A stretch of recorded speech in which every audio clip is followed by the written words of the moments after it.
Je suis Audrey Crawford, j'ai 32 ans. Il y a 2 mois, le soir de Thanksgiving, devant 30 membres de la famille, mes parents ont offert à ma sœur un voyage de croisière à 13 000 $, et m'ont donné un ticket de loterie froissé à 2 $, avec un sourire moqueur. C'est tout ce qui est approprié pour ta situation, Audrey, a dit ma mère. Sa voix a résonné dans la salle à manger assez fort pour que tout le monde l'entende. Ils ont ri, tous autant qu'ils étaient. Ils ne savaient pas que ce petit ticket allait tout changer. 100 millions de dollars changent tout, mais pas de la manière dont vous pourriez le penser. Avant de vous raconter cette histoire, si vous la trouvez captivante, prenez un moment pour aimer et vous abonner, mais seulement si vous voulez sincèrement m'accompagner dans cette aventure. Et dites-moi d'où vous regardez dans les commentaires, quelle heure il est chez vous. J'aime toujours savoir d'où mes nouveaux amis se connectent à travers le monde. Maintenant, laissez-moi vous ramener 2 mois en arrière, au soir de Thanksgiving. La nuit où tout a commencé à s'effondrer. Le Thanksgiving de la famille Crawford a toujours été une production. Pas dans le sens chaleureux d'un film Hallmark, mais plutôt comme une scène, où chacun jouait le rôle qui lui était assigné.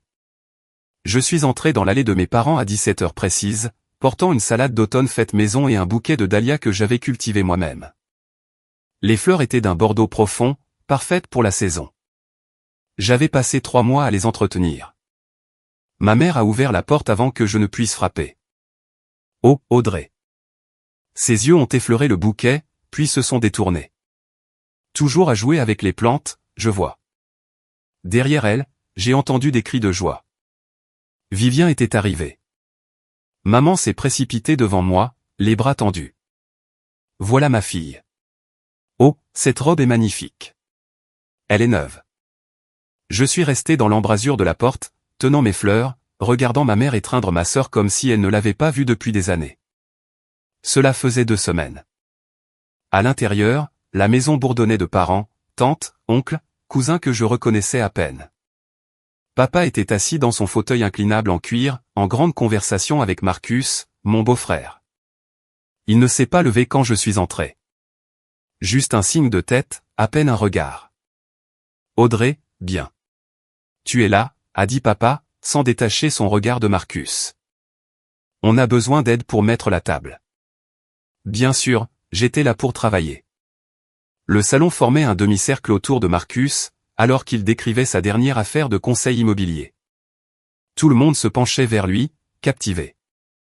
Je savais à quoi m'en tenir. Marcus était insaisissable. Mais je n'avais aucune preuve, juste un instinct. Tante Marlène a croisé mon regard à travers la pièce. Elle m'a adressé un petit sourire triste. Plus tard, alors que je disposais les serviettes seules dans la salle à manger, ma mère m'a présenté à un cousin éloigné. Voici Audrey, ma fille cadette. Elle fait du jardinage. Je crois que c'est quelque chose avec les plantes. Architecture paysagère, maman. Je conçois des espaces verts pour des bâtiments d'entreprise. Elle a agité la main. C'est la même chose, chérie. J'ai continué à plier les serviettes. Certaines batailles ne valent pas la peine d'être menées. Pas encore. Je remplissais le pichet d'eau quand je les ai entendus. La porte de la cuisine était légèrement entr'ouverte, et des voix filtraient à travers. Maman, papa, Vivien. Ils parlaient sur ce ton chuchoté et complice, que les familles utilisent quand elles pensent que personne n'écoute. La croisière part le 15 décembre, disait maman. 2 semaines dans les Caraïbes. Toute la famille. Toi, Marcus, les enfants, ton père et moi, même grand-mère Grace, si elle se sent assez bien. Ma main s'est figée sur la poignée du pichet. Et Audrey, a demandé Vivien, sans inquiétude. Juste pour reconnaître mon existence. Silence. Puis papa s'est éclairci la gorge. Elle est occupée par son travail. De plus, un voyage comme celui-ci coûte cher. Nous ne voulons pas être un fardeau pour elle. Ils n'avaient pas demandé si j'étais occupé. Ils n'avaient pas demandé si je pouvais me le permettre. Ils avaient simplement décidé que je ne valais pas la peine d'être incluse. J'ai poussé la porte. Je ne suis pas invité. 3 visages se sont tournés. Le sourire de maman s'est crispé. Papa est soudainement devenu très intéressé par sa tasse de café.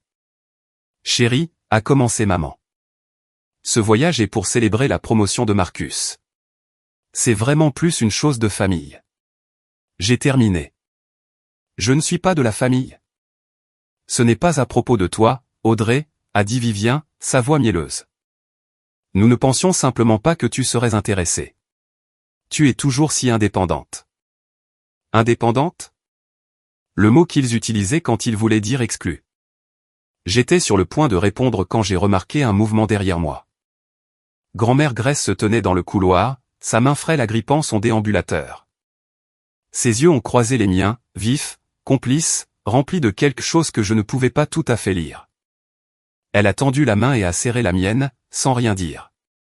Mais dans ce silence, je me suis senti vu. Audrey, aide ta grand-mère à s'asseoir, a ordonné maman, éloignant déjà grand-mère du regard. Elle ne devrait pas rester debout si longtemps. Avant de disparaître au coin du couloir, grand-mère Grace a regardé en arrière vers moi. Ses lèvres ont bougé silencieusement. Appelle Thomas Smith cette semaine. Je n'ai pas compris, mais j'allais comprendre. Bientôt, je comprendrai tout. La salle à manger est devenue silencieuse quand papa s'est levé, tapotant son verre de vin avec une fourchette. Avant de manger, je veux prendre un moment pour remercier tout le monde d'être ici. Il a souri, le sourire exercé d'un homme qui avait passé sa vie à vendre des voitures d'occasion. La famille est tout. 30 personnes ont hoché la tête en accord. J'ai compté 30 témoins de ce qui a suivi. Cette année, Patricia et moi voulions faire quelque chose de spécial pour nos filles. Il a fait un geste grandiose vers Vivien. Vivien, chérie, viens ici. Vivien s'est avancé, tout en grâce et en talons de créateur. Maman lui a tendu une enveloppe épaisse, rayonnante. Pour toi, Marcus et les enfants. Une croisière de 14 jours dans les Caraïbes, en première classe. La salle a explosé. Applaudissements. Soupirs de plaisir. Vivien a éclaté en sanglots. Le genre joli. Le genre qui rend bien en photo. Oh mon Dieu. Merci. Elle a jeté ses bras autour de ses deux parents. C'est trop. 13 000 $. J'avais vu l'itinéraire sur l'ordinateur de maman le mois dernier. Je n'étais pas censé le voir, mais je l'avais vu.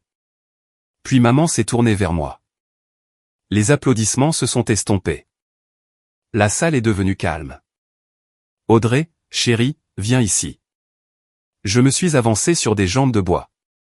Elle a pressé une fine enveloppe dans mes mains. À l'intérieur se trouvait un simple bout de papier. Un ticket de loterie.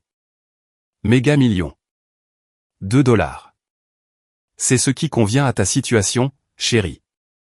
Le sourire de maman n'atteignait pas ses yeux. Qui sait? Peut-être que la chance te trouvera. Quelqu'un a ricané. Puis quelqu'un d'autre. Marcus s'est adossé à sa chaise, avec un sourire suffisant.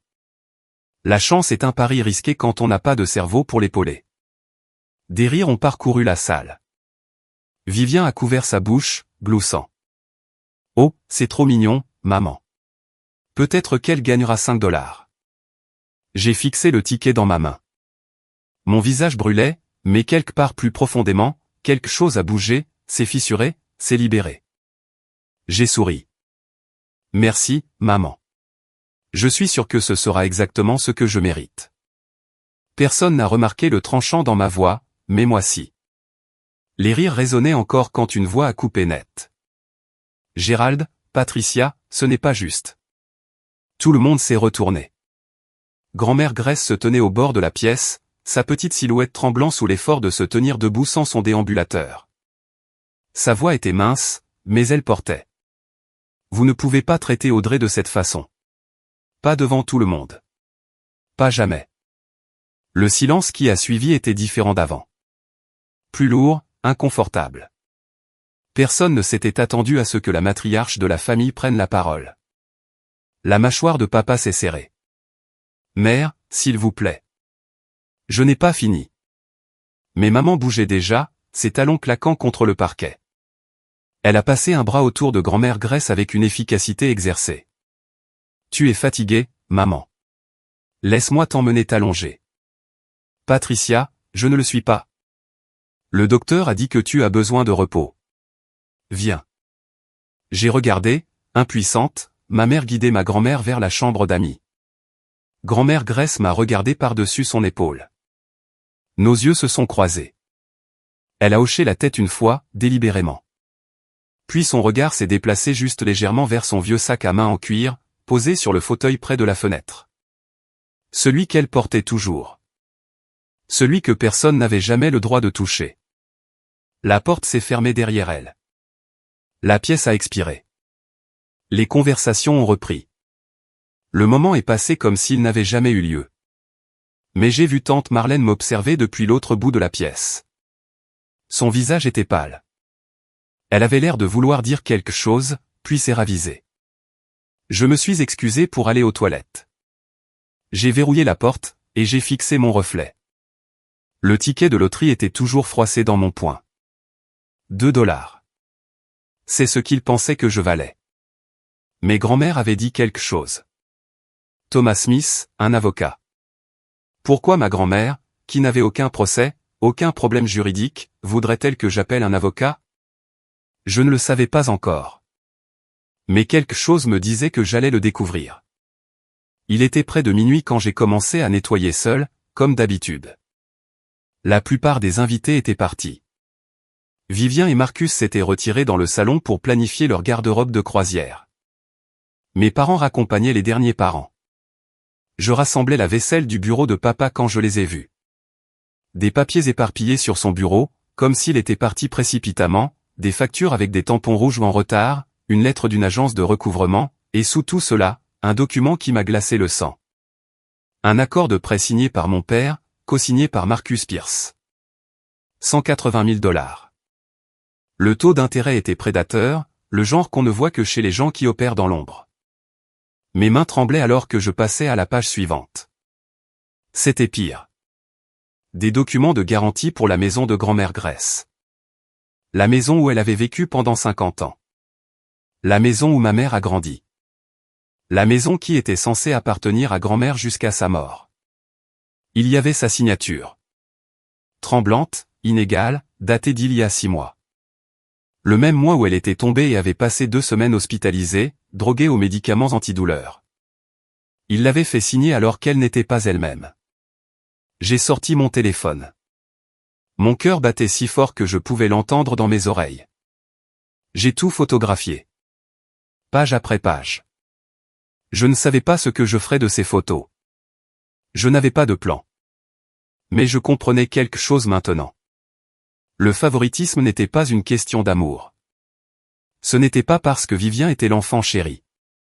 J'étais la menace. J'étais celle qui pouvait poser des questions, qui pouvait remarquer des choses qui ne collaient pas.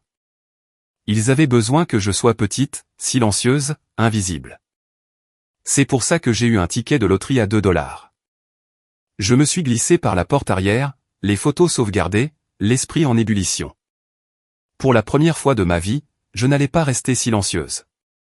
Une semaine après Thanksgiving, j'ai appelé tante Marlène. Elle a décroché à la 2e sonnerie. Audrey. Tante Marlène, je dois te demander quelque chose. Qu'est-ce qu'il y a, chérie? Est-ce que papa a de sérieuses dettes? Silence. Long, lourd. Tu sais quelque chose, n'est-ce pas, a-t-elle insisté. Comment l'as-tu découvert? J'ai vu des papiers à la maison. Un accord de prêt avec Marcus. Audrey. Sa voix est tombée dans un murmure. Ne parle pas de ça au téléphone. Pourquoi pas? Parce qu'il y a des choses que tu ne sais pas encore sur Marcus. Sur ton père. Ma prise s'est resserrée sur le téléphone. Quelle chose? Pas ici. Pas comme ça. Retrouve-moi samedi, au café sur M Street. 14 h. Tante Marlène, s'il te plaît. Et Audrey. Elle a hésité. Ne fais confiance à rien de ce que Marcus te dit. Il n'est pas qui il prétend être. La ligne a coupé. Je me suis assise dans mon appartement, fixant le ticket de loterie sur le comptoir de ma cuisine. Je l'avais oublié depuis Thanksgiving. Il était resté là, froissé et ignoré, comme moi. Peut-être qu'il était temps de vérifier les numéros. J'ai ouvert l'application Méga Millions, entré les numéros, et regardé la petite roue de chargement tourner. Le premier numéro correspondait, mon cœur a sauté un battement. Le deuxième numéro correspondait. J'ai arrêté de respirer. Troisième, quatrième, cinquième, les 6. J'ai actualisé l'application. Même résultat. Je suis allé sur le site officiel. Même numéro, même résultat. 100 millions de dollars. Je n'ai pas crié. Je n'ai pas pleuré. Je suis juste resté assise là, parfaitement immobile, pendant ce qui a semblé être des heures. Puis j'ai fait la première chose qui m'est venue à l'esprit. J'ai cherché sur Google gagnant loterie quoi faire en premier. Et puis je me suis souvenu des mots de grand-mère Grace. Thomas Smith. Il était temps de passer cet appel. Je ne l'ai dit à personne. Pas une seule âme. Pendant 3 jours, j'ai traversé ma vie comme un fantôme portant une peau humaine.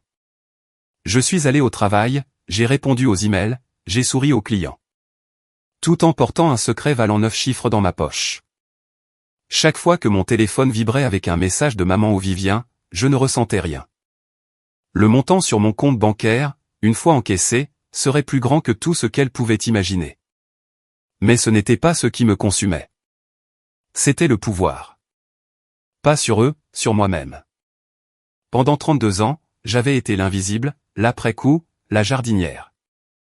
Maintenant, j'avais des options qu'ils ne pouvaient pas m'enlever. Je n'ai pas appelé mes parents.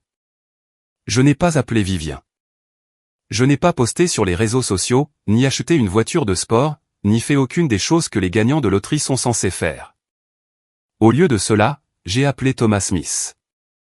Mademoiselle Crawford. Sa voix était chaleureuse mais professionnelle. Votre grand-mère a dit que vous pourriez me contacter. Elle m'a dit de vous appeler. Je ne sais pas pourquoi.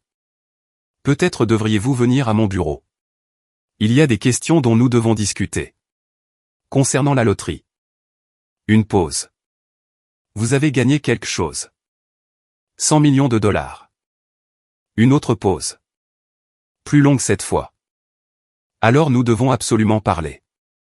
Mais mademoiselle Crawford, les questions dont votre grand-mère voulait que je discute avec vous existaient avant toute loterie. Elles concernent sa succession et sa maison. Mon estomac s'est noué. Quoi à propos de sa maison?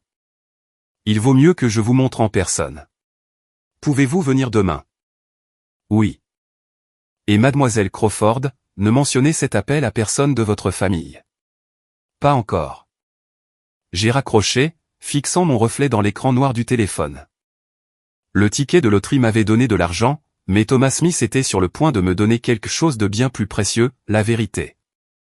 Le bureau de Thomas Smith sentait les vieux livres et le cuir coûteux. Il était plus âgé que je ne l'avais prévu, début de la soixantaine, avec des cheveux argentés et des yeux bienveillants derrière des lunettes à monture métallique. Le genre d'avocat qui croyait encore qu'il faut bien faire les choses. Asseyez-vous, je vous en prie. Il a indiqué une chaise en face de son bureau en acajou. Je me suis assise. Qu'est-ce que ma grand-mère voulait que vous me disiez? Il a fait glisser un dossier sur le bureau. Il y a 10 ans, votre grand-mère a établi un fonds fiduciaire à votre nom. Un fonds fiduciaire. 500 000 dollars. La pièce a tangué. Quoi? Je n'ai jamais su. Elle voulait que ce soit ainsi. Elle avait peur. Peur de quoi? L'expression de Thomas s'est adoucie. Peur que ta mère ne trouve un moyen de te le prendre. J'ai ouvert le dossier avec des mains tremblantes. Documents juridiques, relevés bancaires, tout était réel. Il y a plus, a-t-il dit doucement. La maison. La maison de votre grand-mère. J'ai vu les papiers. Mon père l'a hypothéquée. Il a hoché la tête. L'acte a été signé il y a 6 mois, le lendemain de l'hospitalisation de votre grand-mère. Elle était sous forte médication antidouleur, à peine cohérente. Je me sentais malade. C'est de la fraude. Potentiellement. La signature est tremblante. La chronologie est suspecte, mais prouver la coercition est difficile sans témoin. Elle ne savait pas ce qu'elle signait. Je ne crois pas qu'elle le savait. Il s'est penché en avant. Mademoiselle Crawford, votre père doit 180 000 dollars à Marcus Pierce. La maison servait de garantie. S'il fait défaut, Marcus récupère la propriété. Les pièces du puzzle se sont mises en place. Le favoritisme, l'exclusion, le ticket de loterie à 2 $. Je n'étais jamais censé le découvrir. Que puis-je faire? Avec vos ressources maintenant, vous avez des options. Nous pouvons contester l'acte. Nous pouvons rembourser la dette et lever le privilège. Nous pouvons protéger votre grand-mère. J'ai regardé les documents du fonds fiduciaire. Un demi-million de grand-mère Grèce. 100 millions d'un ticket de loterie froissé. Protégeons-la. D'accord, permettez-moi de faire une pause ici un instant. Je sais ce que vous pensez. Audrey, qu'est-ce que tu vas faire? Vas-tu te venger? Mais ce n'est pas une histoire de vengeance. C'est une histoire de vérité. Si vous voulez savoir ce qui se passe ensuite, dites-le moi dans les commentaires. Avez-vous déjà été traité injustement par votre propre famille? Appuyez sur ce bouton j'aime si vous êtes de mon côté. Maintenant, laissez-moi vous dire ce que tante Marlène a révélé. Le café était presque vide quand tante Marlène est arrivée. Elle avait l'air différente qu'à Thanksgiving, plus âgée d'une certaine manière, fatiguée. Elle s'est glissée dans la banquette en face de moi, serrant son sac à main comme une bouée de sauvetage. Merci de m'avoir rencontré, ai-je dit. J'aurais dû dire quelque chose il y a des années. Sa voix était à peine au-dessus d'un murmure. Mais Patricia. Tu sais comment elle est. Parle-moi de Marcus. Les mains de Marlène tremblaient alors qu'elle prenait son café. Ce n'est pas un consultant. Pas vraiment. Il prête de l'argent à des gens désespérés, avec des taux d'intérêt qui feraient rougir un usurier. Je soupçonnais quelque chose. Il y a plus. Elle a sorti son téléphone, faisant défiler sa galerie. Il y a 2 mois, à la fête d'anniversaire de tes parents, Marcus a laissé son téléphone déverrouillé sur le comptoir. Je ne fouinais pas. Je cherchais juste le mien. Elle a tourné l'écran vers moi. Des SMS entre Marcus et une certaine Diana. Les mots étaient explicites, romantiques et accablants. J'ai hâte que ce soit fini. Une fois que l'affaire de la maison est bouclée, je me tire. Et Vivien? Elle a servi son but. Les papiers du divorce sont déjà rédigés. J'ai fixé l'écran. Il la trompe. Depuis 8 mois. Diana est son assistante. Les yeux de Marlène se sont embués. Je voulais le dire à Vivien, mais j'avais peur. Marcus. Ce n'est pas quelqu'un qu'on contrarie. Est-ce que Vivien le sait? Je ne pense pas. Elle est tellement absorbée par le fait d'être l'épouse parfaite, la fille parfaite. Elle ne voit pas ce qui est juste devant elle. Je me suis adossé, assimilant l'information. Ma sœur n'était pas mon ennemie. Elle était une autre victime. Elle ne le savait juste pas encore. Merci, tante Marlène. J'ai tendu la main à travers la table et j'ai serré la sienne. Tu as fait la bonne chose. Elle a essuyé ses yeux. Je suis désolé d'avoir attendu si longtemps, Audrey. Je suis tellement désolé. Il n'est pas trop tard. Pas encore. La maison de retraite sentait l'antiseptique et les fleurs fanées. La chambre de grand-mère Grèce était petite mais ensoleillée, avec des fenêtres donnant sur un jardin qui avait désespérément besoin d'aide professionnelle. De mon aide professionnelle. Elle avait l'air plus petite que dans mon souvenir, plus frêle. Mais quand je suis entré, ses yeux se sont illuminés avec la même vivacité que j'avais toujours connue. Audrey. Elle a tendu la main vers la mienne. Tu es venu? Bien sûr que je suis venu. J'ai tiré une chaise près de son lit. Grand-mère, j'ai parlé à Thomas Smith. Sa prise s'est resserrée. Bien. C'est un homme bon. Pourquoi ne m'as-tu pas parlé du fond? Parce que ta mère aurait trouvé un moyen de le prendre. Sa voix était ferme malgré sa faiblesse. Tu étais la seule qui ne m'a jamais rien demandé. Qui n'a jamais rien attendu. C'est comme ça que j'ai su que tu étais celle qui le méritait. Les larmes me brûlaient les yeux. Et la maison, a-t-elle continué? Ils m'ont fait signer des papiers. Je ne m'en souviens pas clairement. Tout était brumeux. J'avais mal. Je sais. Thomas a expliqué. On va arranger ça. Elle a étudié mon visage. Il y a autre chose. Quelque chose que tu ne me dis pas. J'ai hésité. Puis je lui ai parlé de la loterie. Des 100 millions de dollars. Du ticket que sa propre fille m'avait donné comme une blague. Grand-mère Grace a ri. Elle a vraiment ri. Un son comme du papier froissé. Le karma, a-t-elle chuchoté. J'ai toujours cru au karma. Je vais racheter ta maison, ai-je dit. Je vais m'assurer que tu puisses y vivre à nouveau. Quoi qu'il en coûte. Sa main a trouvé ma joue. Je n'ai pas besoin que tu te venges de qui que ce soit, Audrey. J'ai juste besoin que tu sois libre, que tu protèges ce qui compte. Je le ferai. Promets-moi quelque chose. N'importe quoi. Ne deviens pas comme eux. Ne laisse pas l'argent changer qui tu es. J'ai embrassé son front. Je le promets. Certaines promesses sont faciles à faire. Celle-ci, j'avais l'intention de la tenir.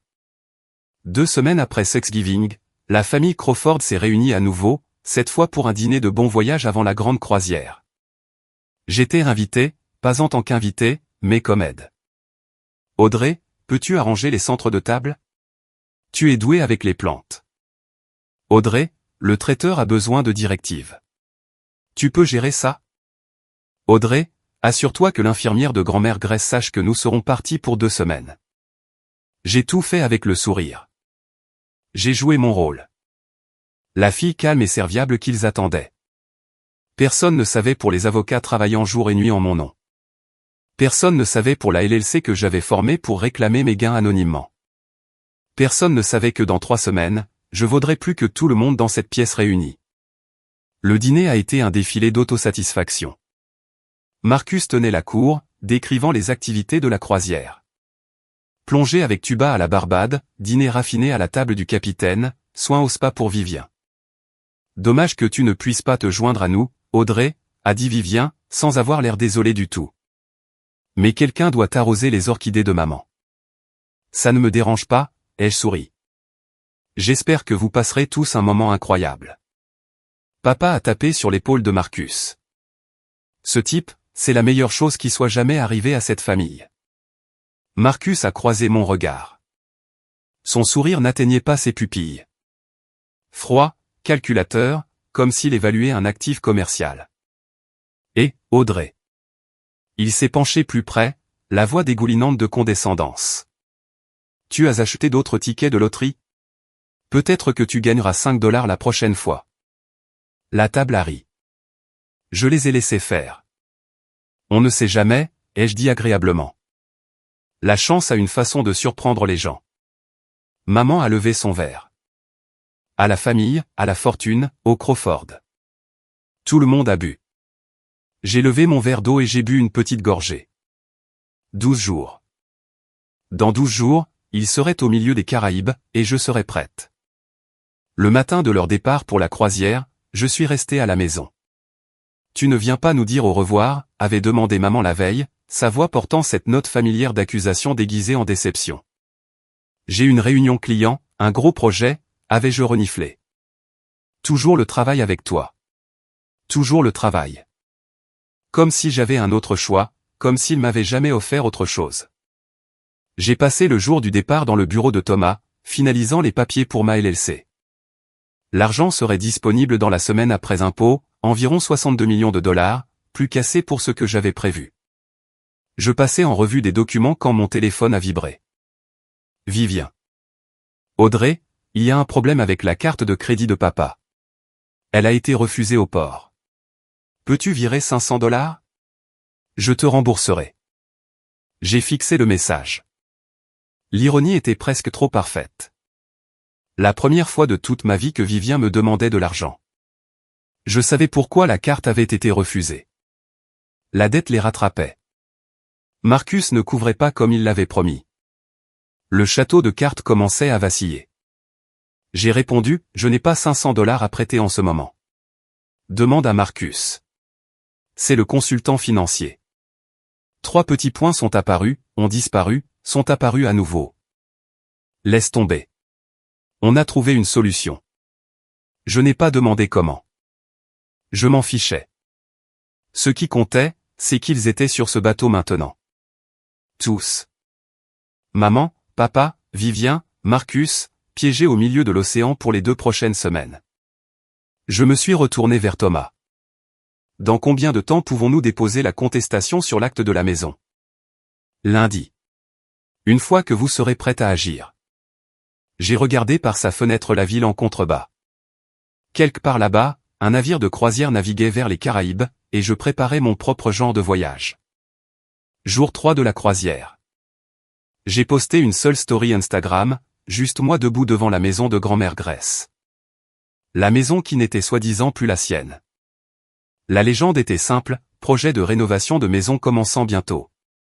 Je savais que papa la verrait. Il vérifiait les réseaux sociaux de manière obsessionnelle. C'était sa seule façon de savoir ce que ses filles faisaient vraiment. Le même jour, les nouvelles locales ont diffusé un reportage. Le jackpot méga million réclamé. Le gagnant reste anonyme. Le ticket avait été acheté dans une supérette à 3 miles de la maison familiale des Crawford. Je n'avais pas planté ce détail. L'univers a juste le sens de l'humour parfois. Tante Marlène, bénie soit-elle, l'a mentionné dans le chat de groupe familial. Quelqu'un a entendu parler du gagnant de la loterie? Quelqu'un de notre région a gagné 100 millions de dollars. Ils ont acheté le ticket à ce petit Quick Mart sur Henderson Avenue.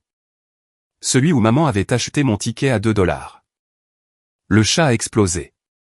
Les cousins spéculaient. Oncle Barry faisait des blagues sur la retraite. Puis un message privé de maman. Audrey, ce ticket de loterie que je t'ai donné pour Thanksgiving. Tu l'as toujours, n'est-ce pas? J'ai attendu 1 heure avant de répondre. La laisser mariner. Oui, maman. Je l'ai toujours. Pourquoi? Juste curieuse. Aucune raison. Cet emoji. Elle n'utilisait jamais d'emoji sauf si elle était nerveuse. 1 heure plus tard, mon téléphone a commencé à vibrer. Un appel, puis un autre, puis un autre. Maman, papa, Vivien, Marcus. Je les ai tous laissés aller sur la messagerie vocale. Le soir, j'avais 43 appels manqués. À minuit, 79. Les messages allaient du décontracté et chéri, juste pour prendre des nouvelles, au frénétique Audrey, s'il te plaît rappelle-nous. C'est urgent. J'ai retourné mon téléphone face contre table de nuit. Demain, je les appellerai, mais à mes conditions, et avec un public. 79 appels manqués. Je les ai comptés 2 fois pour être sûr. Les messages vocaux étaient une classe de maître en manipulation émotionnelle. Maman, tentative 1, Audrey. Chérie, c'est maman. Je voulais juste entendre ta voix. Appelle-moi quand tu auras l'occasion.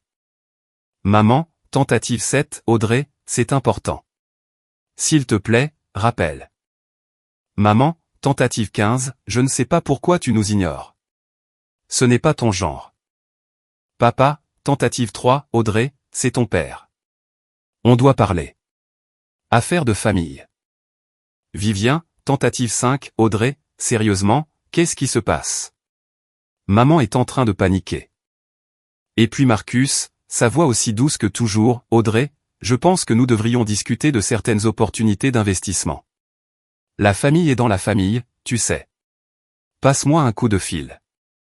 Je me suis assise dans mon nouvel appartement, une location que j'avais obtenue la semaine précédente. Rien de chic, juste à moi. Et j'ai écouté chaque message. Laissez leur désespoir me submerger comme des vagues. Ils ne s'inquiétaient pas pour moi. Ils s'inquiétaient pour l'argent. J'ai envoyé un SMS à Thomas Smith. Est-ce que tout est en place? Sa réponse, prêt quand vous l'êtes. J'ai ouvert le chat de groupe familial et j'ai tapé un seul message. Je ferai un appel vidéo ce soir à 20h. Tout le monde doit être présent. Il y a quelque chose d'important que je dois partager. En quelques secondes, les confirmations ont afflué. Maman, bien sûr, chérie. Nous serons tous là. Papa, hâte d'y être, ma grande. Vivien, hâte. Marcus a envoyé un emoji pouce levé. Il pensait avoir gagné. Il pensait que j'allais annoncer mes gains de loterie et ensuite quoi? Leur remettre un chèque. Demander leurs conseils.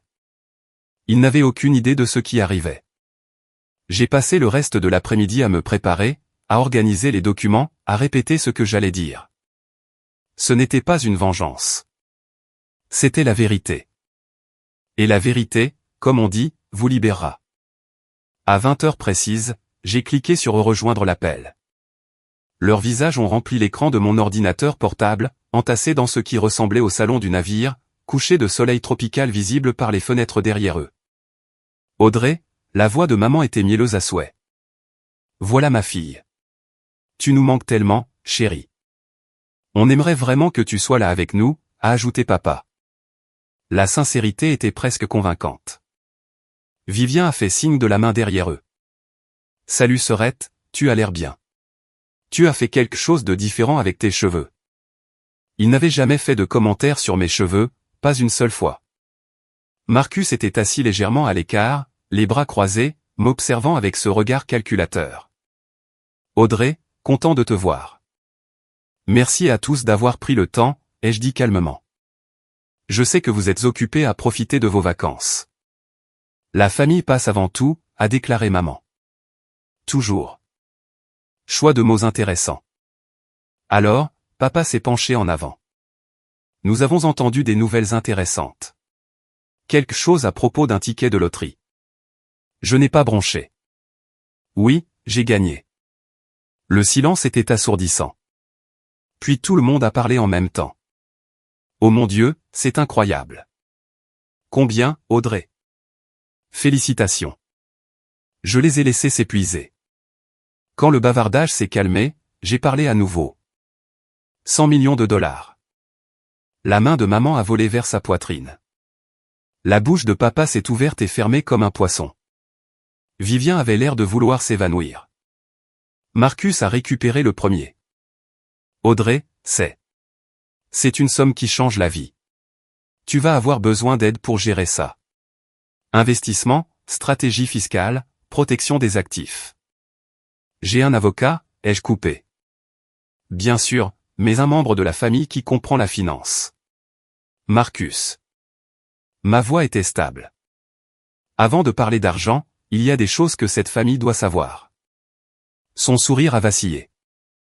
Quel genre de choses? La vérité. J'ai partagé mon écran. Laissez-moi vous montrer. Le premier document est apparu, l'accord de prêt avec la signature de Marcus, et tout a changé. Ceci, ai-je dit, est un accord de prêt entre mon père et Marcus. 180 000 dollars à 32% d'intérêt. Le visage de papa est devenu blanc. Où as-tu? Et ceci, ai-je continué, cliquant sur le document suivant, est l'acte de la maison de grand-mère Grace. Signé comme garantie, daté de la même semaine où elle a été hospitalisée, à peine consciente à cause des médicaments antidouleurs. La bouche de maman s'est ouverte. Aucun son n'est sorti. Cette signature est tremblante parce que grand-mère ne savait pas ce qu'elle signait. Mon avocat a des dossiers médicaux confirmant qu'elle était lourdement médicamentée. Cela pourrait être considéré comme de la fraude. Audrey, ce sont des affaires de famille, a commencé papa. Je n'ai pas fini. J'ai cliqué à nouveau. Cette fois, des captures d'écran ont rempli l'écran. Les SMS entre Marcus et Diana. Explicite, indubitable. Ce sont des messages entre Marcus et son assistante Diana. Ils se voient depuis 8 mois. Le visage de Vivien s'est chiffonné. Quoi? Une fois que l'affaire de la maison est bouclée, je me retire, ai-je lu à haute voix. Elle a servi son but. Les papiers du divorce sont déjà rédigés. Ce n'est pas à Marcus s'est levé, sa chaise raclant contre le sol. Ce sont des faux. Elle ment. Est-ce que je mens? J'ai regardé directement ma sœur. Vivien, demande-lui. Regarde son visage et demande-lui. Vivien s'est tourné vers Marcus. Sa voix était à peine un murmure. Marcus? Il n'a pas répondu. Il a attrapé son téléphone et est sorti du cadre. Maman a commencé à pleurer. Papa est resté assis là, stupéfait. Voici ce qui va se passer, ai-je dit doucement. J'utilise mon argent pour rembourser le prêt et lever le privilège sur la maison de grand-mère. L'acte lui sera retransféré, légalement protégé. Aucun de vous n'aura de droit dessus. Audrey, a supplié papa. Nous sommes une famille. La famille ne vole pas des femmes de 90 ans. J'ai gardé ma voix égale. Et je n'ai pas fini. D'accord, je sais que beaucoup d'entre vous crient oui devant leurs écrans en ce moment.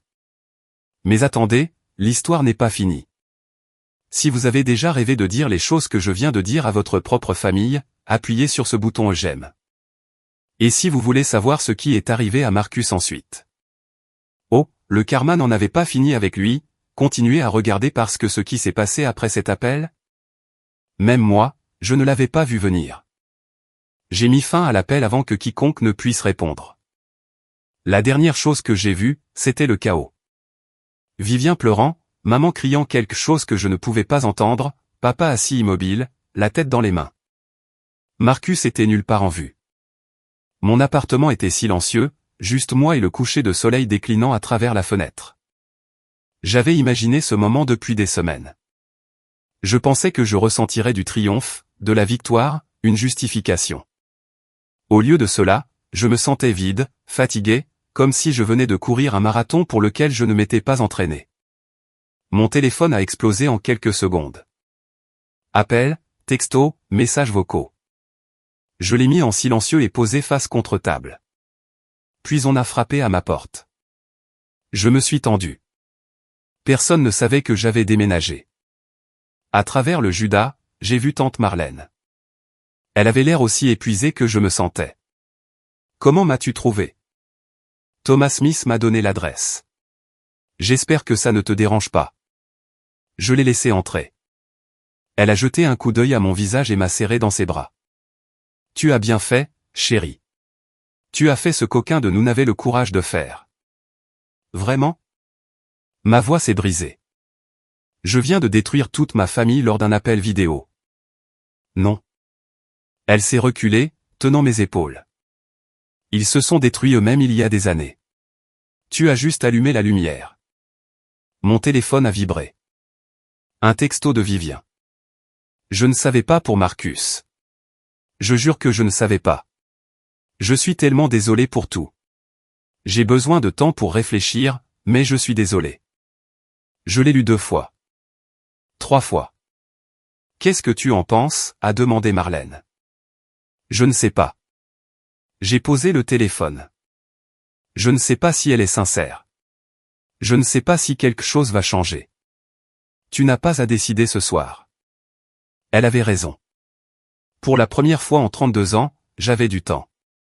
J'avais des options. J'avais la liberté. 2 semaines plus tard, Thomas Smith m'a appelé avec de bonnes nouvelles. C'est fait, a-t-il dit. La contestation de l'acte est passée plus vite que prévu. Avec les dossiers médicaux et le témoignage de votre tante Marlène, la banque a accepté d'annuler le transfert original.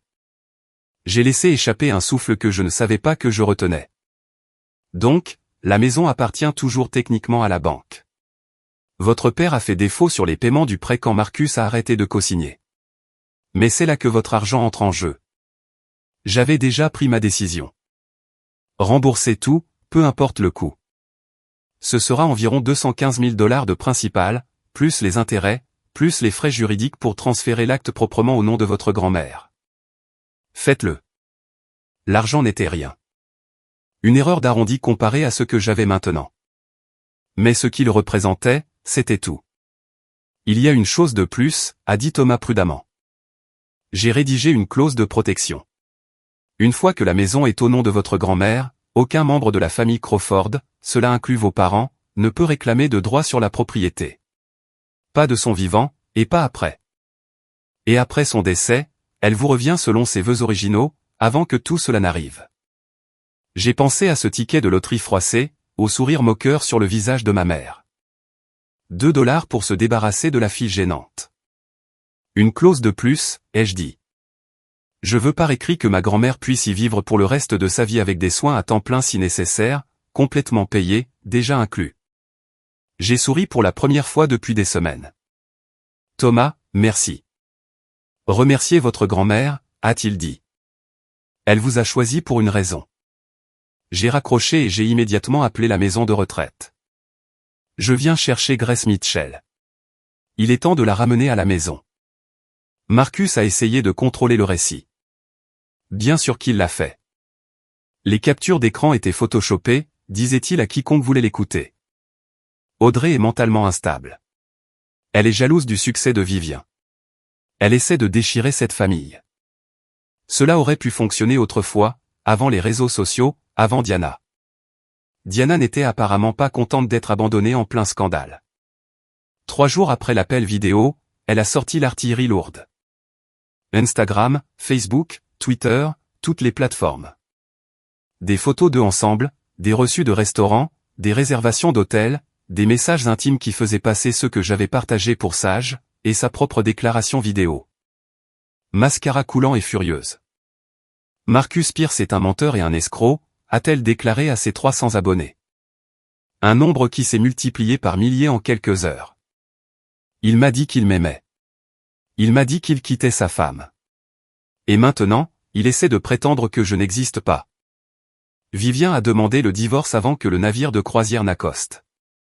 Mais Diana n'était pas la seule à avoir des griefs. En une semaine, 2 des associés commerciaux de Marcus se sont présentés au bureau du procureur général de l'État avec des plaintes concernant des pratiques de prêt prédatrices. Les taux d'intérêt qu'ils pratiquaient n'étaient pas seulement contraires à l'éthique. Ils étaient illégaux dans 3 États. Je n'ai pas levé le petit doigt. Je n'ai pas eu à le faire. Les dominos sont tombés d'eux-mêmes. Papa a déclaré faillite le mois suivant. L'atelier de réparation automobile qu'il possédait depuis 30 ans, disparu. Liquidé pour payer des dettes qui s'accumulaient bien avant que je ne trouve ces papiers. Je n'ai rien ressenti, pas de satisfaction, pas de pitié, juste un étrange vide paisible. Le karma, a dit grand-mère Grace quand je le lui ai dit, assise dans son propre salon pour la première fois en un an. Je t'avais dit que je croyais au karma. Elle a serré ma main. J'ai serré la sienne en retour. Certaines choses n'ont pas besoin de mots. Ma mère m'a appelé 3 semaines après l'appel vidéo. J'ai failli ne pas répondre, mais quelque chose m'a fait appuyer sur le bouton vert. Audrey. Sa voix était comme si elle pleurait depuis des jours. Audrey, tu nous as ruinés. Pas de bonjour. Pas de comment vas-tu? Droit à l'accusation. Je n'ai rien ruiné, maman. J'ai dit la vérité. La vérité? Elle a ri amèrement. Tout le monde sait maintenant. Tout le monde. Les voisins, l'église, mon club de lecture. Je vais à ce club de lecture depuis 18 ans et maintenant elle ne retourne même pas mes appels. Je suis désolé que cela arrive. L'es-tu? L'es-tu vraiment? Sa voix s'est brisée. Tu avais tout. 100 millions de dollars. Tu aurais pu nous aider. Tu aurais pu sauver l'entreprise de ton père. Tu aurais pu. J'aurais pu couvrir une fraude, ai-je dit, gardant ma voix stable. J'aurais pu prétendre que Marcus n'était pas un prédateur infidèle. J'aurais pu vous laisser garder la maison de grand-mère. Nous sommes ta famille. Grand-mère aussi. Silence. Maman, ai-je dit doucement. Je ne bloque pas ton numéro. Si jamais tu veux avoir une vraie conversation, une où tu reconnais ce que tu as fait, pas seulement ce que tu as perdu, je serai là. Mais je ne t'écouterai pas me blâmer pour des conséquences que tu as créées. Tu es si froide. Quand es-tu devenue si froide? J'ai appris des meilleurs. J'ai raccroché. C'était la dernière fois que nous nous sommes parlé pendant 6 mois. Papa n'a jamais appelé du tout. J'ai entendu par tante Marlène qu'ils avaient déménagé dans un petit appartement à l'autre bout de la ville. Il travaillait comme mécanicien pour l'atelier de quelqu'un d'autre maintenant. Maman avait pris un emploi dans une épicerie. Je n'ai pas jubilé. Je ne me suis pas senti vengé. J'ai juste continué à vivre ma vie parce que c'était toujours le but, non pas de les punir, mais d'enfin vivre libre. La lettre est arrivée 3 mois après la croisière. Pas un email, pas un texto, une lettre manuscrite, 2 pages sur du papier à lettres bleu pâle. L'écriture cursive bouclée de ma sœur, que je n'avais pas vue depuis qu'elle m'écrivait des mots au collège. Chère Audrey. Je ne sais pas comment commencer, alors je vais juste commencer. Je suis désolé. Pas parce que je veux de l'argent de toi. Pas parce que j'essaie de revenir dans tes bonnes grâces. Je suis désolé parce que j'aurais dû le dire il y a des années, et je ne l'ai pas fait. Je savais que Marcus avait des problèmes. Je ne savais pas pour Diana, mais je savais que quelque chose n'allait pas. Je l'ai ignoré parce que l'admettre signifiait admettre que toute ma vie était un mensonge. Je savais que maman et papa te traitaient injustement. Je me disais que ce n'était pas mes affaires. Je me disais que tu allais bien. Tu étais toujours si indépendante, si capable. Tu n'avais pas besoin que je te défende. C'était une excuse de lâche. Tu étais ma petite sœur. J'aurais dû te défendre quand même. Le divorce est finalisé. Je recommence à zéro. Je ne sais pas encore à quoi cela ressemble, mais je sais que ça doit être différent. Tu n'as pas à me pardonner. Tu ne me dois rien. Je voulais juste que tu saches. Je te vois maintenant. Je vois ce que j'ai manqué pendant 30 ans. Je suis tellement désolé. Amour, Vivien. J'ai lu la lettre 3 fois. Puis je l'ai pliée soigneusement et je l'ai mise dans le tiroir de mon bureau. Je n'ai pas répondu. Pas encore. Mais pour la première fois, j'ai senti quelque chose bouger. Une porte qui était verrouillée depuis des années grinçait en s'ouvrant juste un peu. Nous nous sommes vus pour un café le mois suivant. C'était gênant, guindé. Aucune de nous ne savait plus comment être sœurs, mais nous essayions. Et c'était un début. Grand-mère Grace est rentrée à la maison en avril. J'étais là quand le van de transport de la maison de retraite est entré dans son allée. La même allée où je m'étais écorché le genou en apprenant à faire du vélo. La même allée où elle s'était tenue, agitant la main pour dire au revoir après chaque visite, rétrécissant dans le rétroviseur jusqu'à disparaître. Elle était plus petite maintenant, plus frêle. Mais quand l'assistant l'a fait rouler sur la rampe que j'avais installée, ses yeux ont trouvé le jardin, envahi, négligé, mais toujours là, et elle a souri. Ça a besoin de travail, a-t-elle dit. Je vais le réparer, ai-je promis. C'est ma spécialité, tu te souviens? J'avais passé le mois précédent à préparer la maison, nouvelle fonctionnalité d'accessibilité, un lit d'hôpital dans la chambre principale, soins infirmiers 24h24 en attente, le meilleur de tout ce que l'argent pouvait acheter, parce que pour une fois, j'avais de l'argent à dépenser. Nous nous sommes assises dans la véranda cet après-midi-là, regardant les chardonnerets à la mangeoire que j'avais installée. Tu as fait tout ça, a-t-elle demandé, montrant les rénovations. C'est ta maison. Elle doit être confortable. Elle est restée silencieuse un long moment. Ta mère m'a appelé la semaine dernière. Je me suis tendu. Qu'est-ce qu'elle a dit? Elle voulait que je te parle, pour te convaincre de revenir dans la famille. Qu'est-ce que tu lui as dit? Grand-mère Grace s'est tournée pour me regarder directement. Ses yeux, malgré son âge, étaient aussi vifs que jamais. Je lui ai dit que tu n'es jamais parti. Que la famille, ce n'est pas se présenter au dîner du dimanche. C'est se présenter quand ça compte. Elle a tendu la main vers la mienne. Tu t'es présenté, Audrey. Quand tous les autres voyaient ce qu'ils pouvaient me prendre, tu as vu ce que tu pouvais donner. J'ai cligné des yeux pour retenir mes larmes. J'ai juste fait ce qui était juste. C'est la chose la plus difficile à faire. Et tu l'as fait quand même. Nous sommes restés assis ensemble jusqu'au coucher du soleil. Plus besoin de mots. 1 an plus tard, je reconnaissais à peine ma propre vie. Je travaillais toujours, pas parce que j'avais besoin d'argent, mais parce que j'aimais ce que je faisais. Mon cabinet d'architecture paysagère s'était agrandi, 2 nouveaux employés, un bureau avec de vraies fenêtres, et une liste d'attente de clients. J'avais conçu 3 jardins publics rien que l'année passée. L'argent de la loterie restait majoritairement intact dans des investissements diversifiés. J'avais acheté une maison modeste près de chez Grand-mère Grace.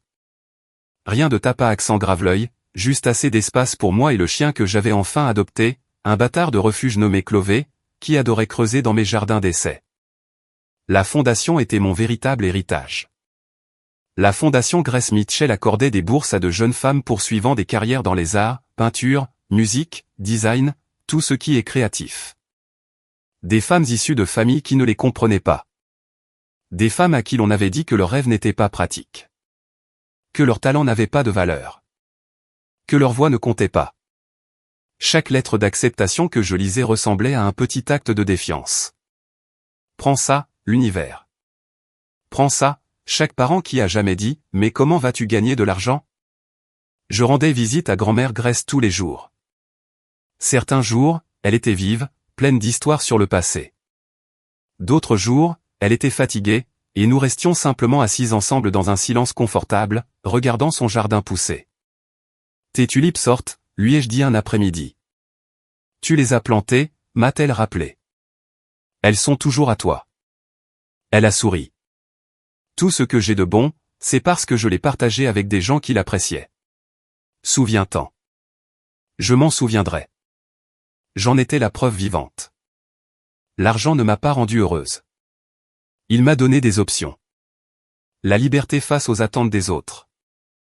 De l'espace pour respirer. Le bonheur venait de toute autre chose. D'un travail qui avait du sens. De relations bâties sur la vérité. Du simple acte d'être exactement qui j'étais. Les gens me demandent parfois des nouvelles de ma famille, où ils sont, si nous nous sommes réconciliés. La réponse honnête est compliquée. Mes parents vivent dans un petit appartement à l'autre bout de la ville. Papa travaille comme mécanicien. Maman travaille dans une épicerie. Ils sont stables, mais en difficulté, pas indigents, mais rien à voir avec la vie qu'ils avaient imaginée pour eux-mêmes. Nous communiquons occasionnellement. Papa envoie un texto pour mon anniversaire. J'espère que tu vas bien. Amour, papa. Je réponds. Merci. J'espère que tu vas bien aussi. C'est tout. Maman ne s'est jamais excusée. Elle a appelé quelques fois, voulant généralement se plaindre de sa situation ou faire allusion au fait qu'elle aurait besoin d'aide. J'écoute poliment, puis je change de sujet. Parfois, elle raccroche de frustration. Parfois, nous parvenons à quelques minutes de conversation civile avant que le ressentiment ne revienne. Je ne suis pas prête à les laisser revenir. Peut-être que je ne le serai jamais. C'est bon. Le pardon n'est pas quelque chose que l'on doit aux gens qui nous ont blessés. C'est quelque chose que l'on s'accorde à soi-même quand, et si, on est prêt. Vivien est différente. Nous avons pris un café ensemble 6 fois maintenant. Déjeuné 2 fois. Nous nous envoyons des SMS occasionnellement, pas tous les jours, mais assez. Elle reconstruit sa vie. Nouvel appartement, nouveau travail, nouveau thérapeute pour l'aider à comprendre comment elle a fini avec quelqu'un comme Marcus. Nous ne sommes pas proches. Pas encore. Peut-être jamais, mais nous essayons. Je n'avais pas réalisé à quel point notre famille était tordue jusqu'à ce que j'en sorte, m'a-t-elle dit le mois dernier. Je pensais que c'était normal. Je pensais que j'avais de la chance. Nous avons toutes les deux cru ce que nous devions croire pour survivre. Elle a hoché la tête. N'a pas pleuré, pour une fois. Des progrès. Quant à Marcus, je ne sais pas où il est, et je m'en fiche. Certaines personnes ne méritent pas de place dans vos pensées. J'ai fait la paix. J'avance. C'est suffisant. Les gens me posent toujours la même question. Est-ce que 100 millions de dollars ont changé ta vie? La réponse les surprend. Non, pas vraiment. Ce qui a changé ma vie, c'est un seul moment cristallisant où j'ai réalisé que j'avais passé 32 ans à attendre que les gens voient ma valeur. Et ils ne le feraient jamais. Pas parce que je n'avais pas de valeur, mais parce qu'ils ne regardaient pas. Le ticket de loterie était un cadeau. Pas à cause de ce qu'il valait, mais à cause de ce qu'il a révélé. Les gens qui auraient dû m'aimer ne se souciaient de moi que lorsqu'ils pensaient que j'avais quelque chose qu'ils voulaient. Cette révélation valait plus que n'importe quel jackpot. Si vous regardez ceci et que vous êtes dans une famille qui ne vous voit pas, je veux que vous sachiez quelque chose. Vous n'avez pas besoin de 100 millions de dollars pour vous libérer. Vous n'avez pas besoin de chance. Vous n'avez pas besoin de permission. Vous avez besoin d'une seule décision, arrêtez de laisser les autres définir votre valeur. Fixez vos limites. Éloignez-vous des tables où vous n'êtes invité que pour servir. Construisez votre propre table s'il le faut. L'argent m'a donné des options, mais le pouvoir a toujours été le mien. Je ne le savais simplement pas jusqu'à ce que quelqu'un me tende un ticket de loterie à 2 dollars avec un sourire en coin, et pense m'avoir remise à ma place. Ils m'ont remise à ma place. C'est vrai. Juste pas celle qu'ils attendaient.